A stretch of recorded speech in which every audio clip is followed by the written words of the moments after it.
Hello and welcome back to the farm. Today we're going to work on the barn over there where we mapped out in the previous episode, and we're likely also going to work on the paths a little bit, as well as maybe some of the greenery around here, maybe a couple custom trees here and there, and maybe some other scenic things, but for this episode it's mainly going to be that barn. So without further ado, let's get into it.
And voila, we now have a barn.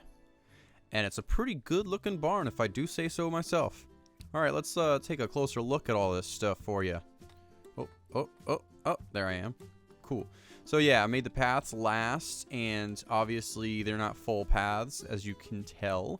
But they give me the direction that I'm looking for, and so eventually they will evolve and go the specific directions I want them to towards the different things that are going to happen in the different areas. and it's going to be pretty sweet.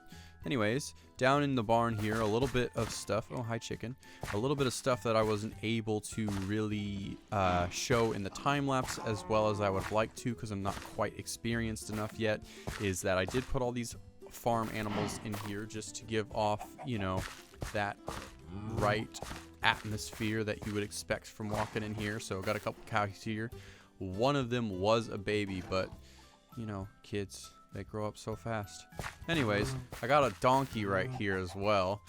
Some hay in the corner, just again to give that vibe off, and some chickens here. Actually, I had, like that one that walked out a minute ago, I had chickens just roaming around here as well. Just again to kind of fit the atmosphere.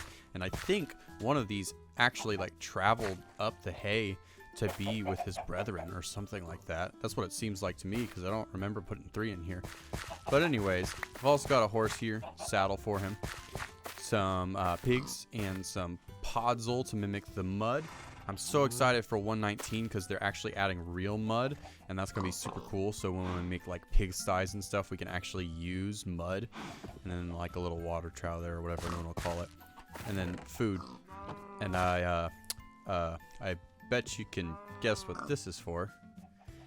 Anyways, that's it for the ground floor. That's about it anyway. Up here I just have more hay, some other produce, storage, and a little ladder to a last little loft area. I had some bats flying around in here too, because I thought it would fit the aesthetic real well. But then I thought about it a little farther, and I'm like, well, I don't have any real rafters or anything, and I don't have it that dark up here, so it doesn't quite make sense for them to be bats up in the darkness, because, well, there isn't any darkness here right now. Regardless, I may come back at some point and actually put rafters up here and make it a little darker. Not sure if I want to do that or not. I think it'd be pretty cool if I did. But for now, this is done. Tweaking, I'll worry about some other time. But yeah, I think it turned out pretty good.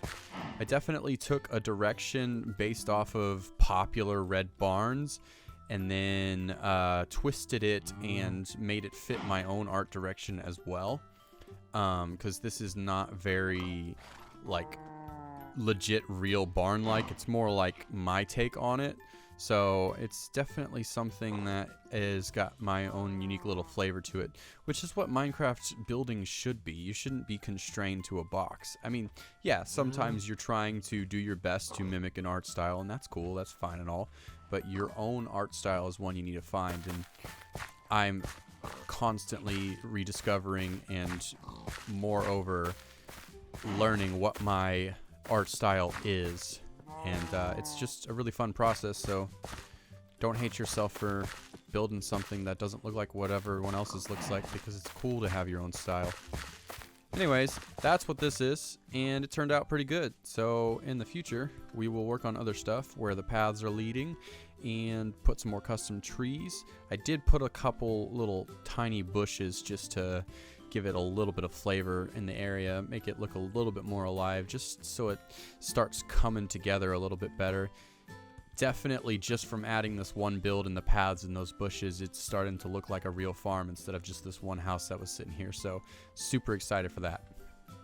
Well, that's about it for episode 2 back on the farm here. Not quite entirely sure the direction I want to go with episode 3 yet, but I've got a few ideas for what I could do next, and I gotta get rid of that village at some point. I have to do it. I might have to massacre. I don't know. But anyways, I'm thinking about at some point putting like a water wheel back there with like maybe a windmill coming off of it as well. Oh no, if I do a water wheel, it'll just be like a water wheel with a mill next to it. I don't know. We'll see. Ideas and ideas flowing through my head, and we'll see which ones actually make it through, because I don't want it to look like it's got a little bit too much going on. But regardless, this one's done. Thanks for watching. Like if you liked. Share with your friends so they can see it too, because I would really much appreciate that. And subscribe if you haven't already. Alright, thanks for watching. Okay, bye!